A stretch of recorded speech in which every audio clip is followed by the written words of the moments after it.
Crown Jewel is a pay-per-view that everybody should definitely check out. And please excuse my voice. Last night, I was way too busy calling Matt Cardona a fucking pussy. Take a look. Fuck you, Matt! You're a pussy! Let's go across! Let's go across! That's not what this video is about. But last night, I was busy watching Karrion Kross whoop Matt Cardona, formerly known as Zack Ryder, whooping his ass. So I usually don't do these types of videos. I don't do reaction videos or type of review videos usually. But you know what? I figured we should talk about this one because this one was actually pretty good. So this is going to be my review of Crown Jewel. The crowd was electric the entire night. It's just a common feature and a common trend with these international crowds where they are rowdy the entire time. And it's something that most of the American cities should really take notes about. I'm from New Jersey, so when I go to an event, typically it's in New York, usually at Madison Square Garden, and usually that's a pretty good crowd. Usually Boston, New York, Chicago are great crowds. So I get that part of it, and I think Australia was a fantastic crowd. Perth actually got a stage. We got another stage for Crown Jewel. We're slowly getting there to where we're getting stages. This one was like a diamond or like a gem, and I think that's awesome. So if you could hear me, WWE, when you come back to America, how about we get some fucking stages? Because they're fucking awesome. And hashtag we want ramps. I'll even do you one better. I will give you the formula for Survivor Series in San Diego on the stage that we should have. Bring back the Armageddon 1999 stage for War Games. It fits perfectly. Just do it. Listen to me. Bring it back. Hashtag fucking stages. So presentation wise, you get an A for me. Even though the stages aren't the most magnificent things ever, we're baby stepping to the right direction. And if you know me and you've seen my videos before, you guys know I am passionate about stages, I'm passionate about ramps, and I'm passionate about shit like that. We're getting there. So the first match on this card was Roman Reigns versus Bronson Reed. And this was your typical Bloodline storytelling type of match. I enjoy these matches personally. I enjoy the whole storytelling aspect of it. I enjoy Roman Reigns matches because there's always a lot of story to be told within the match. A typical street fight for the Bloodline member. If you're familiar with the product, you know what I mean when I tell you it's a Bloodline street fight. It's a little bit slower, but it's still fun. I enjoy them. I always love when Roman Reigns is going to wrestle. And I was laughing when you see Roman try to throw the rugby ball because he looked like Uncle Rico from Napoleon Dynamite. Roman actually whooped his ass for most of the match, but over time, Bronson Reed really started to make a comeback. And honestly, I think that Bronson Reed is one of the best re-signings that WWE's had. I really enjoy his work, and I love the fact that Braun Breaker does get involved. That's when the real storytelling aspect of it really happens, is when Jey Uso and Jimmy Uso come out to really help Roman Reigns from Braun Breaker and Bronson Reed. Even though Roman Reigns told him to stay back, they shouldn't be out there, and he should just do this on his own. He wants to win on his own. The brothers had to get involved, and of course, Jey Uso messes up.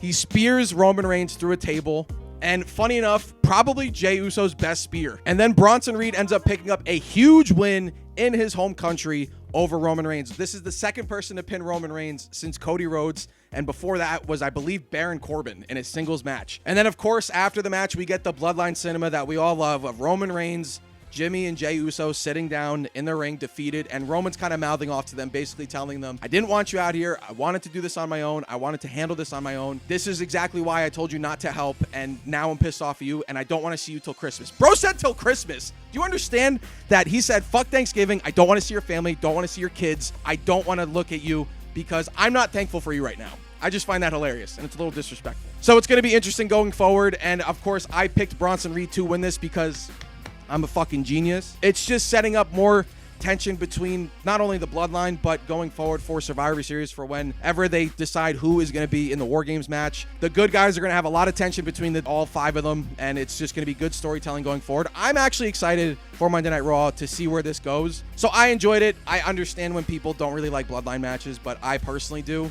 because I just enjoy the whole storytelling aspect of it. So I would say like 6.5, 7. Then we went to the Women's Crown Jewel Championship match of Stephanie Vaquer versus Tiffany Stratton. And this was a match that was very good, very technical. Tiffany and Stephanie got a lot of stuff in a really short amount of time, and I'm not the only one thinking this. There's many people that have been saying this online. The match felt a little short. I felt like it could have went to another gear if they went another 5 to 10 minutes, considering with what they had to work with and what was going on, and they didn't really have much of a story, just champion versus champion. I feel like if they did have just a little bit more time, it could have been a great match, but it's still a good match, a good solid match, which again, I picked Stephanie Vaquer because I'm a fucking genius. Tiffany Stratton was undefeated going into this match, and I really do feel like Stephanie getting the win here kind of solidifies her as a legit champion. And at the same time, it gives something for Tiffany to work with because now she's lost, and you can kind of have her deal with losing for the first time as a champion, even though she still has the belt. They desperately need to give Tiffany Stratton a decent storyline because she's basically had jack shit. It'll be night and day if she has a solid storyline going forward because she desperately needs it to really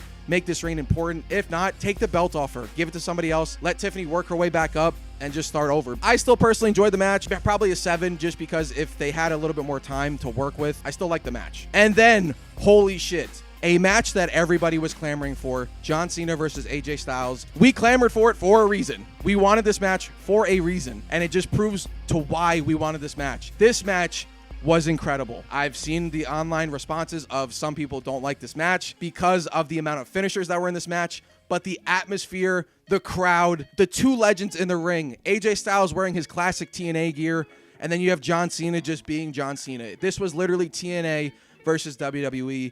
John Cena had his classic iconic intro that he's been doing this entire retirement tour. And John Cena gave the announcer a special introduction for AJ Styles, mentioning TNA and the Bullet Club and stuff like that. And I think that wasn't planned, and I think it actually threw off AJ Styles because he looked surprised, but in a happy way, which I just thought was awesome. This was just an awesome match with an awesome atmosphere. They never left the ring, just like how they did, I believe, at the Royal Rumble. John Cena hit so many moves in this match, like a skull-crushing finale for The Miz. He had the DDT from Randy Orton, which Michael Cole said vintage John Cena, which that's wrong. Michael Cole's been a little bit questionable with his commentary this year. I'm just saying. I love Michael Cole. It's a little questionable this year. Not gonna lie. John Cena hit a fucking RKO. Like, are we kidding? It was awesome. Just an incredible match. The amount of emotion and how much the crowd was invested in this. If you look through the crowd, like well over 50% of the crowd was wearing the John Cena yellow shirt. It was awesome to see. This match was so much fun. What they were doing in this match with the crowd control and how much the crowd was enjoying it and how much they were enjoying it. You could tell how excited they were to do this match. Night and day. Look at John Cena before WrestlePalooza with his match against Brock Lesnar versus here with AJ Styles. Just John Cena was clearly into it versus when he was going against Brock Lesnar. And then in the middle of the match, we get a Sister Abigail, which just was a tribute to Bray Wyatt, which I'm literally wearing one of the shirts right now. Just beautiful. The crowd is chanting Bray. You got the fireflies. It just was an amazing freaking moment in time. So it's just really cool to see a match like that will definitely go down in history. To have a moment like that in the middle of the match for Bray Wyatt just is fucking beautiful. I loved it. I loved Bray. We miss Bray. We all do. And I'm not even gonna lie, John Cena hit one of the best Sister Abigails since Bray Wyatt. Genuinely speaking, I think this match was like a 10 out of 10. I had so much fun with it. You could argue John Cena has 2 match of the year contenders right now. This match was awesome. If you don't watch anything else, just watch this match. This match was fantastic. To see the Unks just go at it. Just 2 guys that are almost 50 really show you that they still got it. Just a perfect match that I had so much fun watching, and I enjoyed the whole thing. Like, I was literally just giggling. I felt like a little kid. I was literally just sitting there giggling in my bed watching this match because it was still, 9:30 in the morning, so I was fucking tired. So, and then to not even mention, with all the callbacks and anything like that, to end the match with a Super Cena crossbody catch and then flipping, and you think he's gonna just pop him up for an attitude adjustment, we get a fucking tombstone. John Cena gives AJ Styles a tombstone, picks him up for the attitude adjustment, and the 1, 2, 3. He beats AJ Styles. We get the double hand raise, like standing ovation. What a fucking match. And then we had the women's tag team match with Rhea Ripley and Iyo Sky versus the Kabuki Warriors. This match was exactly what it needed to be. You had the hometown hero and probably the best women's wrestler in the world versus 2 other fantastic talents. It was like an above average tag match, but with the added effect of Rhea being from Australia.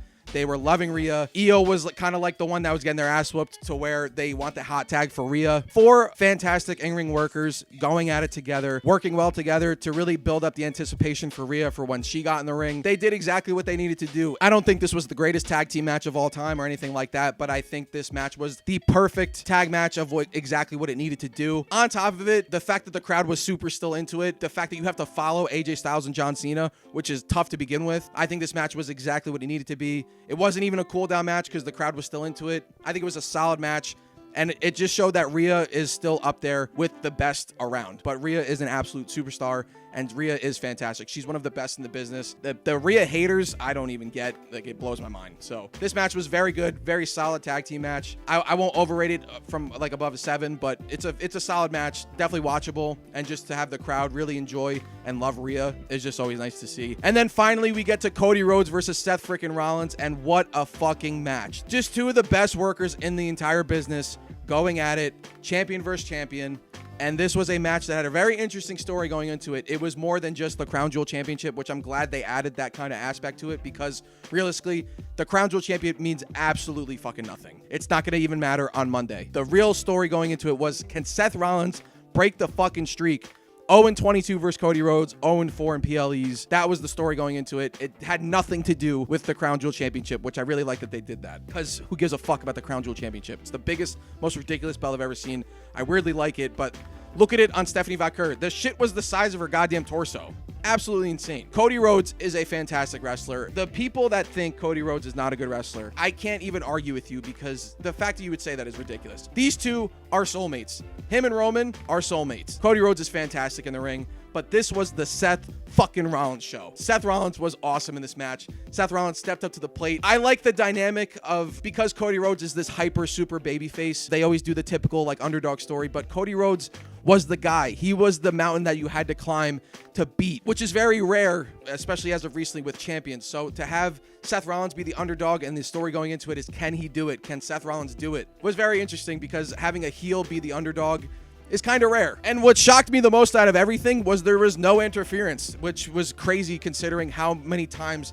have we watched a Monday Night Raw. The show is ending, and it's the Vision attacking someone. It's the Vision interrupting someone. It's the Vision winning in a dirty way. I get their heel faction, but to see this was just very refreshing. Seth Rollins came out by himself. He wanted to do this on his own. They set it up in the beginning of the night after Bronson Reed beat Roman Reigns. Paul Heyman saying, if Seth Rollins loses, we got business to take care of. Basically saying they're going to jump his ass. They're going to kick him out of the Vision. He's not worth it anymore. So to have the leader come out by himself, very noble, I guess in a way, of Seth Rollins overcoming that mountain of beating Cody Rhodes for the very first time in his career. All the way down to the gear, which is something I always love about Seth Rollins with his mind games. The gear was really cool. It was like zebra stripes, but it had the gear in little patches of the 4 matches they had since Cody Rhodes has returned. I thought that was a really cool touch to it. Seth Rollins always has really cool gear. There's always some cool storyline behind it, so I always like that part of it. Crazy moves. You had a flying headbutt from coast to coast, 20 feet in the air. Seth Rollins diving, doing a flying headbutt to Cody Rhodes. Holy shit. And then just with the added story of Seth walking out with the watch that Cody Rhodes gifted him after Cody beat Roman at WrestleMania 40, and that being the catalyst and the reason why Seth Rollins beat him in the first place. Just Seth kiss. I guess Seth kiss. Chef's kiss. And Seth did everything he could to try to beat Cody clean, and it just got to the point where he was too frustrated, so he had to go out, grab the watch, place it in the corner, and then eventually he didn't want to do it, but it just got to a point where he said, fuck it, grabs the watch, they go for a Cody cutter, and he punches Cody right in the face. And he actually got him pretty good, because Cody's mouth was bleeding after the match. Then we get a curb stomp, and then a super curb stomp. I mean, holy shit. What a match. What a freaking show. This was a good match, a very, very good match. I don't know where I'd rate it on the other 4, but this was a solid 8.5, like 9 out of 10. I really like this match. That's what you want. I know there's some people that like this style over like a Roman Reigns style.